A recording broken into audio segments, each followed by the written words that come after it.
F1 is a sport of extreme highs and devastating lows. On the surface, it's all about the glitz and glamour, fast cars, famous drivers, and the thrill of victory. But behind the scenes, it's a world where fortunes can be lost in an instant. In this video, we'll dive into the stories of F1 drivers who had it all, but through a combination of bad decisions, unfortunate circumstances, or just sheer bad luck, ended up losing everything. Some of these drivers were once considered future world champions. Others were already on top, but couldn't stay there. We'll cover the infamous career missteps, the dramatic moments that defined their downfall, and the ripple effects that left them forgotten in the annals of F1 history. Buckle up because we're about to explore the darker side of Formula One, where the wrong move can spell the end of a career, no matter how talented you are. 1. Gene Alesi, a dream turned into a nightmare. Gene Alesi's story in F1 is one of those what could have been tales. In the early 1990s, Alesi was a rising star, known for his aggressive driving style and his ability to squeeze performance out of less than perfect machinery. He made a name for himself at Tyrrell, where his fearless racing earned him admiration from fans and teams alike. In 1990, both Ferrari and Williams came knocking at his door. It was a dream scenario. Two of the biggest teams in F1 wanted him. But this is where things started to go wrong for Alesi. Instead of joining Williams, arguably the best team of the early 90s, Alesi chose Ferrari. At the time, Ferrari was a dream for many drivers, and Alesi couldn't resist the allure of racing in the famous red car. Unfortunately, Ferrari was in the middle of one of its least competitive periods. The car was uncompetitive, unreliable, and far from the title-contending machinery that Williams had. Alesi's time at Ferrari, from 1991 to 1995, yielded just one victory in Canada in 1995. Alesi would later admit that turning down Williams was one of the biggest mistakes of his career. To make matters worse, after leaving Ferrari, Alesi joined Benetton in 1996, hoping to pick up where Michael Schumacher had left off. But Benetton's glory days were behind them, and the team was in decline.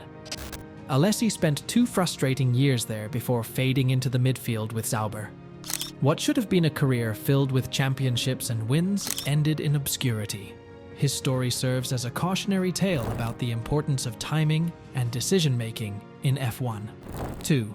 Nelson Piquet, a legend lost in the shuffle. Nelson Piquet, a 3-time world champion, was one of the most skilled and cunning drivers of his era.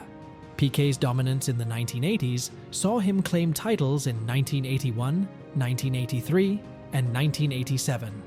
But by the late 80s, Piquet's career would take a turn for the worse after a series of bad decisions. The biggest of these came in 1988, when Piquet left Williams, the team with which he won his last title, and joined Lotus. The move to Lotus was a disaster. At that time, Lotus was no longer the powerhouse it had been in the past. The car was woefully uncompetitive, and Piquet found himself fighting for points instead of wins. Lotus was relying on Honda engines, but even with that power, the car's chassis and reliability issues made it impossible for Piquet to perform at the level he was used to. His stint at Lotus lasted only 2 years, during which he failed to add another win to his resume. Piquet later admitted that leaving Williams was a mistake. Had he stayed, he might have won more championships. Instead, his career began to decline. He moved to Benetton in the early 90s, where he managed to pick up a few wins, but by then, his best years were behind him. Piquet's career serves as a reminder that even the greatest drivers can be brought down by poor decisions. 3. Damon Hill, from world champion to nowhere. Damon Hill's career is a story of highs and lows like no other. In 1996, Hill reached the pinnacle of F1 by winning the World Championship with Williams. It should have been the crowning moment of his career, leading to more years of competitive drives and perhaps more titles. But instead, Hill's championship-winning season was also the beginning of his downfall. Despite winning the title, Hill was informed by Williams that his contract would not be renewed for 1997. This was a shocking move, as Hill had been with the team for years and had helped develop the car that took him to the championship. The reasons behind Williams' decision remain a subject of debate, but many believe it was related to financial disagreements. Whatever the case, Hill was left scrambling for a seat and eventually signed with Arrows, a team that had never won a race. Hill's time at Arrows was largely forgettable.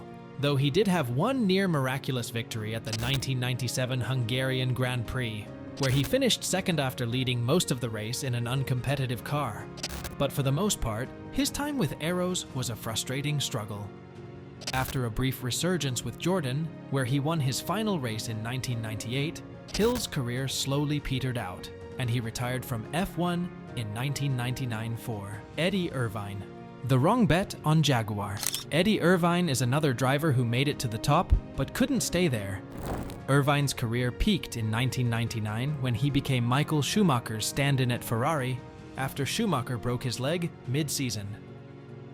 Irvine unexpectedly found himself fighting for the championship that year, but ultimately finished second to Mika Häkkinen.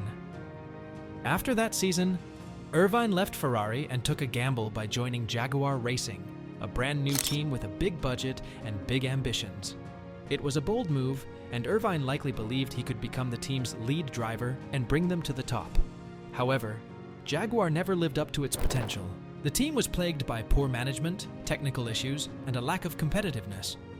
Irvine spent 3 frustrating years at Jaguar, managing only a few podium finishes, but never seriously challenging for wins. By the time Jaguar folded in 2004, Irvine's F1 career was over. He had gone from nearly winning a championship to being just another driver struggling to keep up. His decision to leave Ferrari, one of the most successful teams in F1 history, for an unproven Jaguar team was ultimately the move that ended his career at the top level 5. Jacques Villeneuve, from world champion to the back of the grid. Jacques Villeneuve burst onto the F1 scene in 1996 with Williams and quickly made an impact, winning the World Championship in just his second season in 1997. The son of the legendary Gilles Villeneuve, Jacques was expected to carry on the family name and become one of F1's greats. But just like some of the other drivers in this video, bad career choices would bring his promising career crashing down. After winning his title, Villeneuve made a shocking decision to leave Williams, one of the top teams at the time, and join British American Racing, BR, a brand new team founded by his manager, Craig Pollock. The move seemed promising on paper, as Villeneuve would have a team built around him. However, BR's first season in 1999 was a disaster. The car was unreliable, and Villeneuve failed to score a single point that year. Despite the team's struggles, Villeneuve stuck with BR for several more years, believing in the project. However, the results never improved significantly, and as BR continued to underperform, Villeneuve's reputation suffered.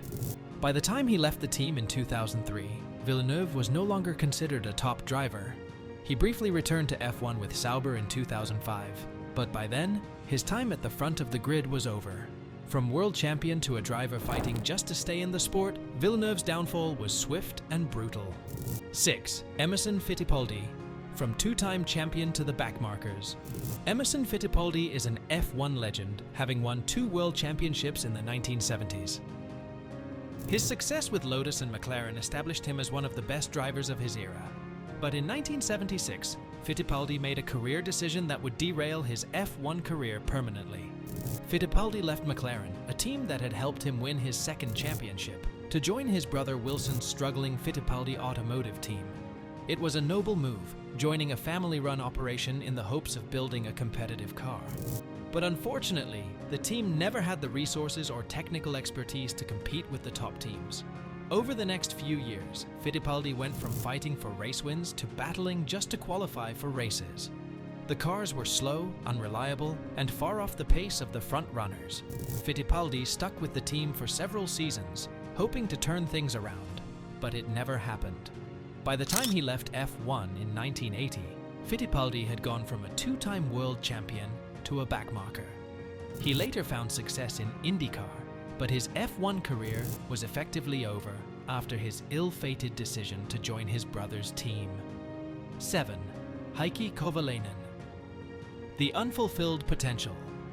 Heikki Kovalainen arrived in F1 with a lot of promise.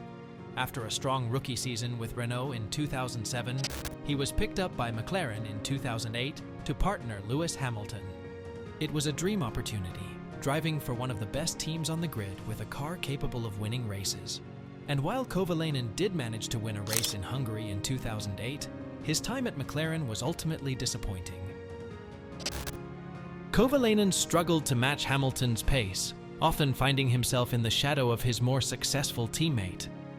After 2 seasons with McLaren, during which he failed to establish himself as a consistent front-runner, Kovalainen was dropped by the team at the end of 2009. After leaving McLaren, Kovalainen's career took a sharp downturn. He joined Lotus, later Caterham, a backmarker team with little chance of competing for points, let alone wins. For the next few years, Kovalainen was stuck at the back of the grid, fighting just to finish races. By the time Caterham folded in 2014, Kovalainen's F1 career was effectively over.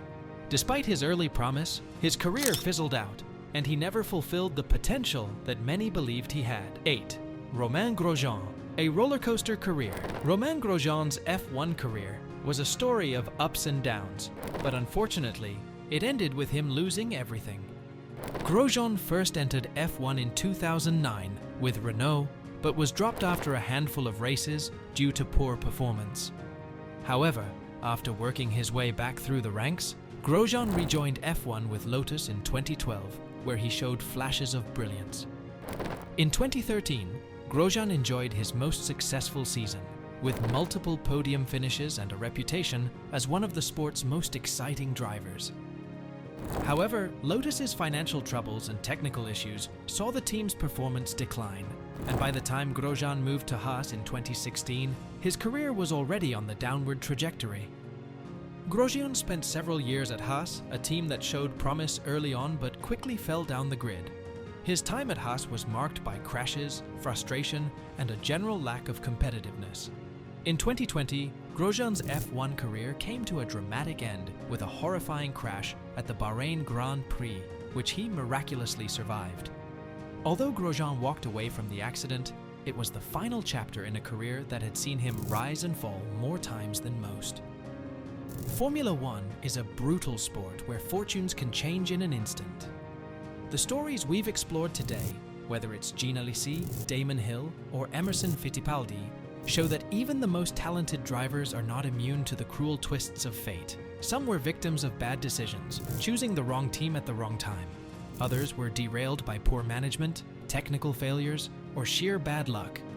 What they all have in common is that they reached the top of the mountain only to fall back down, sometimes harder than anyone expected. So what do you think? Which driver's downfall surprised you the most? Let us know in the comments.